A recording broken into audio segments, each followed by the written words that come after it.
চারটা বিষয়ের মধ্যে এক নম্বর হলো ঈমান। এক নম্বর হলো ঈমান। ধরে বলে এক নম্বর কি?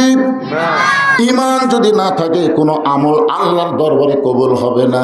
যেমন নবীর চাচা আবু তালেব। আপনার বলেন তো, নবীর চাচা আবু তালেব মানুষটা কেমন ছিল? মোটামুটি খুবই ভালো ছিল। আল্লাহ রাসূল নিজেই বলেছেন যে মায়ের পেটে থাকতে আমি এতিম হয়েছি, কিন্তু দুনিয়াতে আসার পরে আমি এতিম ছিলাম না। সাহাবারা বললেন, হুজুর মায়ের পেটে আপনি এতিম ছিলেন আর দুনিয়াতে আসার পরে এতিম ছিলেন না, এটা কেমন কথা? রাসূল বললেন, ভাগ্য করে এমন একটা চাচা পাইছিলাম যেই চাচা আমাকে এমনভাবে আদর সোহাগ করেছে, আমার যে বাবা নাই এটা আমি বুঝতেই পারিনি। অথচ এই মানুষটা ঈমান না থাকার কারণে জাহান্নামী হবে। চিন্তা করছেন? তাহলে এক নম্বর কি লাগবে? ঈমান। জোরে বলেন কি? এই ঈমানটা রাসূল বলেছেন ইকরার বিল লিসান, তাসদীক বিল জানান, আমল বিল আরকান। জবানে বলতে হবে লা ইলাহা ইল্লাল্লাহ, শুধু জবানের মধ্যে রাখলে হবে না, ওটা কলিজার মধ্যে জায়গা দেওয়া লাগবে। কলিজার মধ্যে যখন ঈমান যাবে ওই ছেলেটা আবু সাঈদ হবে। কলিজার মধ্যে যখন ঈমান যাবে ওই মানুষটা মৃত্যুকে পরোয়া করবে না, ঈমানটাকে রক্ষা করার জন্য হকের পক্ষে জীবন দেওয়ার জন্য দাঁড়িয়ে যাবে। জোরে করে কথা, ঠিক কথা বলেন। তাসদীক বিল জানান। উকিল এসে বলতেছে কাশেম আলীকে, মীর কাশেম আলীকে, স্যার আজকে রাত 12টায় আপনার ফাঁসি হবে। মীর কাশেম আলী বলতেছে, উকিল এখন কয়টা বাজে? তাই রাত 9:30। মুসকে মুসকে হাসের হয়, এখনো 2.5 ঘন্টা। ওরা যাতে বসে থাকা লাভ কি? আমি 2 ঘন্টা ঘুম পাড়ি, যদি সে এত না পাই তুমি আমার ডাক দিও। উকিল কয় মানুষ না পাগল রে, 2.5 ঘন্টা পর্দার ফাঁসি হবি, তাই বলে 2 ঘন্টা ঘুম পাড়বি? মানে মৃত্যু কোনো পরোয়াই করতেছে না। উকিল মনে করতেছে ফাঁসির চিন্তায় হয়তো লোকটা পাগল হয়ে গেছে, মন খারাপ করে কন্ডেম সেল থেকে বের হয়ে গেছে। রাত যখন 11:30 বাজে আইসা দেখে মীর কাশেম আলী সাহেব নাক ডেকে ঘুম পাড়তেছে। উকিল কয় 8 ঘন্টা পর ফাঁসি হবে, আর এইভাবে ঘুম পাড়ে। পায়ের বুড়া আঙ্গুল লড়াইছে, লাভ দুটো বলতেছে, কে ভাই 12টা বাজছে? না স্যার এখন 8 ঘন্টা আছে। আলহামদুলিল্লাহ। ওযু করে 2 রাকাত সালাতুশ শুকর, আল্লাহর শুকরিয়া তান 2 রাকাত নামাজ পড়ে সূরা মুলক আর মুজাম্মিল তেলাওয়াত করে, সুন্দর পাঞ্জাবি যেটা জেলের মধ্যে ছিল ওইটা পরে চিরুনি দিয়ে মাথা হাসরায় বলতেছে, উকিল আমারে কেমন লাগতেছে?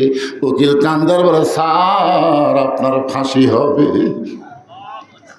মীর কাশেম আলী মুস্কি মুস্কি হাসের বলে, উকিল ফাঁসি হবে আমার, আর তুমি কেন কাঁদতেছ?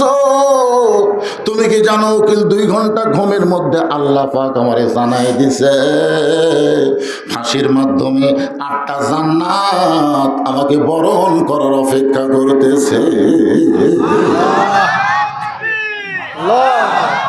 ওয়ালা তাকুলু লিমান ইউকতালু ফি সাবিলিল্লাহি আমওয়াতুন বাল আহইয়াউ ওয়ালাকিন লা তাশউরুন।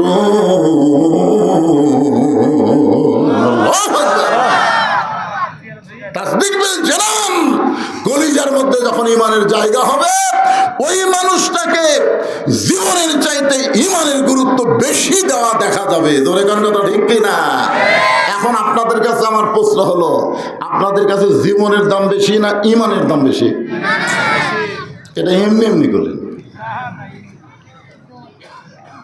পরীক্ষা হবে, কিন্তু পরীক্ষা হবে।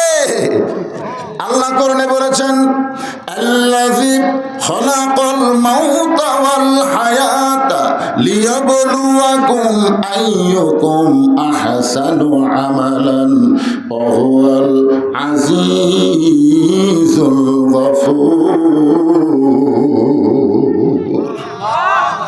মৃত্যু এবং হায়াত সৃষ্টি করছেন কে? লিয়াবলুয়াকুম, তোমাদেরকে পরীক্ষা করা হবে। আইয়ুকুম আহসানু আমালা, সুন্দর আমলের পরীক্ষা। বর্তমানে বাংলাদেশে আমরা দোয়া পড়ি, রব্বানা আতিনা ফিদ দুনিয়া হাসানা ওয়া ফিল আখিরাতি হাসানা। এই আরবির বাংলা অর্থ জানেন? এই যারা দোয়া করেন এই অর্থ জানেন? জানেন না।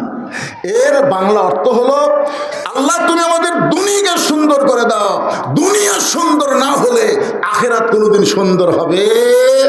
বর্তমানে বাংলাদেশ সুন্দর আছে মানুষের তৈরি আইন দিয়ে আমরা চলার কারণে আমাদের চাল চরিত্র পশুর মতো হয়ে গেছে। আমি একবার রমজান মাসের আগে সৌদি আরবে গেছিলাম, ওখানে রোজার মাস ছিলাম।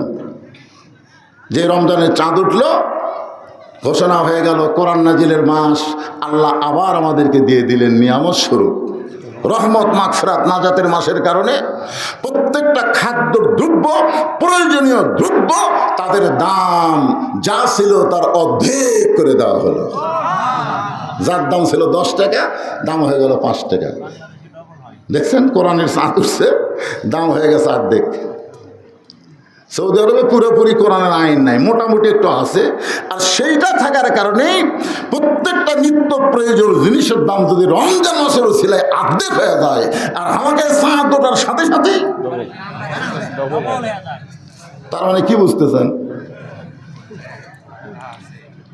রব্বানা আতিনা ফিদ দুনিয়া হাসানা, এই দুনিয়াকে সুন্দর করতে গেলে মানুষের তৈরি সংবিধান, মানুষের তৈরি আইন চলবে না, একমাত্র আল্লাহর কোরআনের আইন চালু করতে হবে। জোরে বলেন কথা ঠিক না? আইয়ুকুম আহসানু আমালা, সুন্দর আমল করতে গেলে সুন্দর একটা পরিবেশ লাগবে। সুন্দর একটা পরিবেশ যদি তৈরি করতে চান, সুন্দর একটা সমাজ লাগবে। সুন্দর একটা সমাজ যদি তৈরি করতে চান, তাহলে সুন্দর একটা রাষ্ট্র লাগবে। সুন্দর একটা রাষ্ট্র যদি তৈরি করতে চান, তাহলে সুন্দর একটা সংবিধান লাগবে। আমার হাতের দিকে তাকায় দেখেন, দেখতেছেন? দেখলেও সব আছে। আজকে দেখলাম এক বক্তা ওয়াজ করতেছে, কাবা শরীফের দিকে তাকাইলেই গুনাহ মাফ। কাবা শরীফের দিকে তাকাইলে গুনাহ মাফ না, আল্লাহর কোরআনের দিকে মহব্বত করে তাকালে আল্লাহ তাকে মাফ করে দিবে। সুবহানাল্লাহ বলেন। কারণ কাবার কোনো পাওয়ার নাই, কাবার দিকে তাকালে গুনাহ মাফ কেমনে হবে? মদিনা থেকে যখন রাসূল মক্কা বিজয়ের পরে মক্কায় আসলেন, কাবা ঘরের দরজা খুলে দেখে কাবা ঘরের মধ্যে 360টা মূর্তি কাফেরা ঢুকাই দিছে। এখান থেকে বোঝা গেল কাবা আল্লাহর ঘর হতে পারে, কিন্তু আল্লাহ নিরাপত্তার দায়িত্ব নেয় নাই। আর কোরআন আল্লাহর বাণী, নিরাপত্তার দায়িত্ব আল্লাহ নিজে নিয়েছে। ধরে কোন কথা ঠিক না? ইন্না নাহনু নাযালনা যিকরা ওয়া ইন্না লাহু লাহাফিজুন। কি এজন্য সবাই তাকায় দেখেন তো, চোখ টলটল করতেছে, দেখেন এ মালটা কি দেখেন। সুবহানাল্লাহ। আরে কোরআনের মাহফিলে আসি, কোরআনের ওয়াজ শুনি, পরের দিন আবাদ পুকুর গল্প করি। এই বছরে কোন বক্তার ওয়াজ সাটলো ভালো, কোন বক্তা কেমন ওয়াজ করলো, হায় কে সাটালো, কে কেমন করলো, কে টান কিভাবে দিল, এই গল্প চলবি না। আগামীকাল গল্প হবে আমরা বাংলার জমিনে জীবন থাকা অবস্থায় কোরআনের বিজয় দেখতে চাই। জোরে কোন কথা ঠিক? রাসূল বলেছেন, মান সাআলাল্লাহু তাআলা আশ-শাহাদাতা বিসিদকিন বাল্লাগাহুল্লাহু মানাজিলাশ শুহাদা ওয়া ইন মাতা আলা ফিরাশিহি, রাওয়াহুল বুখারী কিতাবুল মাগাজি।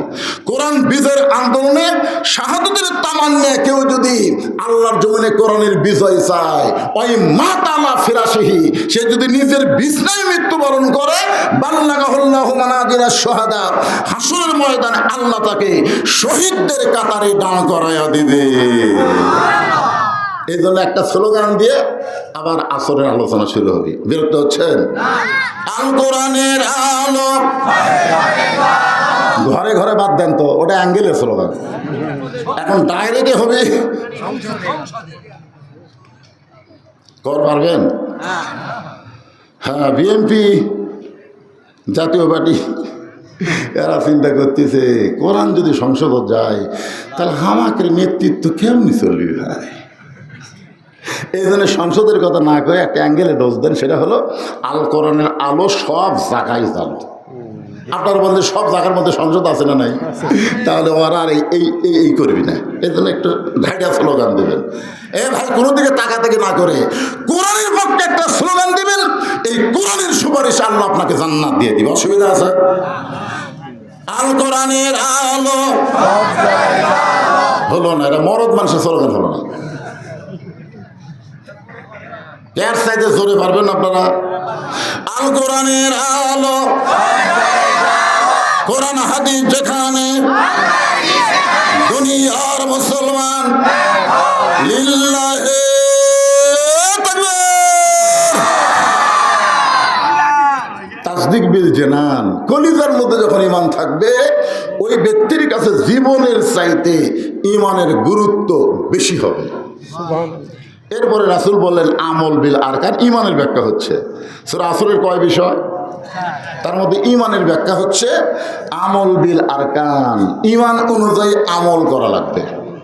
সূরা আসরের 2 নম্বর বিষয় হলো আমিলুস সলিহা, নেক আমল করো। আপনার বলেন তো ঈমান গ্রহণ করার পরে আল্লাহ কর্তৃক যত আমল আমাদেরকে দিয়েছেন তার মধ্যে সর্বশ্রেষ্ঠ আমলের নাম কি?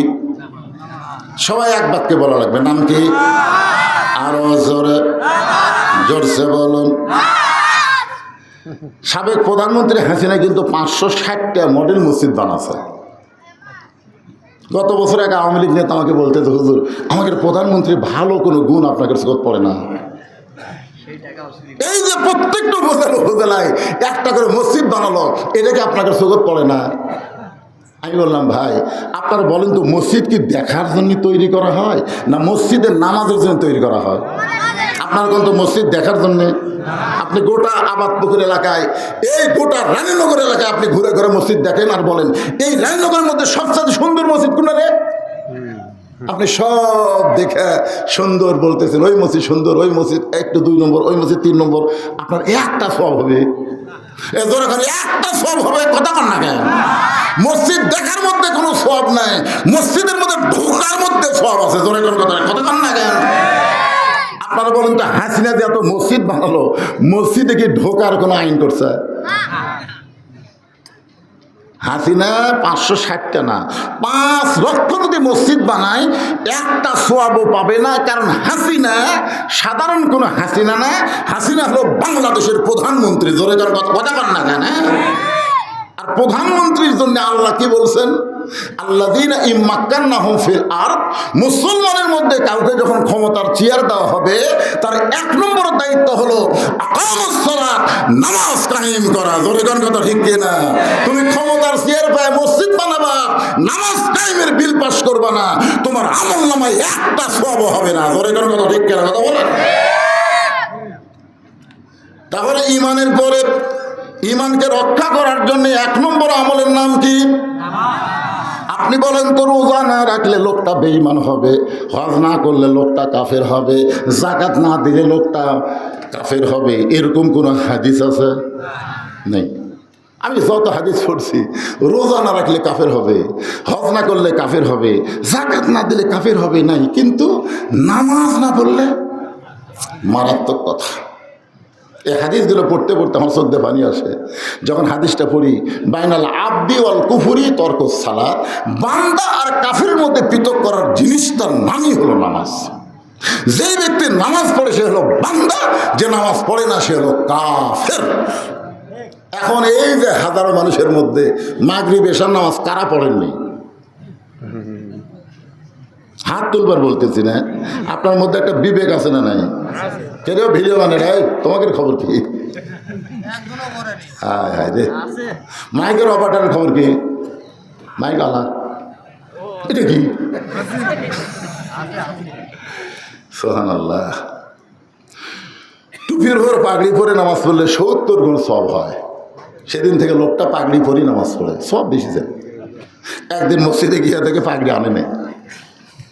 এখন চিন্তা করে বাড়ির যা পাগড়ি আনতে না, জামাতে নামাজ পড়লে 27 গুণ, পাগড়ি মাথার দিলে 70 গুণ। কোনটা ধরি কোনটা ছাড়ি? মন বলতেছে 70ই ধর। ইচ্ছা করে জামাতে নামাজ বাদ দিস। সবাই নামাজ পড়ে যখন বাড়িতে গেছে, ও তখন মসজিদের সামনে কাতারে গিয়ে এক টানে লুঙ্গি খুলছে।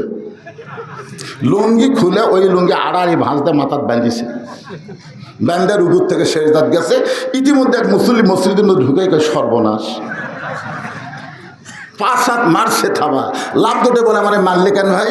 বলে মারার কারণ তো লুঙ্গি। বলে আপনার চোখ নাই, লুঙ্গি আমার মাথায়। আরে পাগল, মাথাত খেন। বলে সবের আশায়, আপনি জানেন না পাগড়ি পরে নামাজ পড়লে 70 গুণ সওয়াব। লোকটা বলে পাগল, লুঙ্গি পরা হলো ফরজ আর পাগড়ি পরা হলো সুন্নাত। ফরজ তরক করে কেউ যদি সুন্নত আদায় করে তার তো কোনো সওয়াব হবে না, বরং পাপ হবে। ওয়াজ শোনা হলো মুস্তাহাব আর এশার নামাজ পড়া হলো ফরজ। এশার নামাজ বাদ দিয়ে যারা ওয়াজ শুনতেছে, জোরে কর, এশার নামাজ বাদ দিয়ে যারা ওয়াজ শুনতেছে, তারা লুঙ্গি খুলিয়া মাথায় পাগড়ি পরেছে।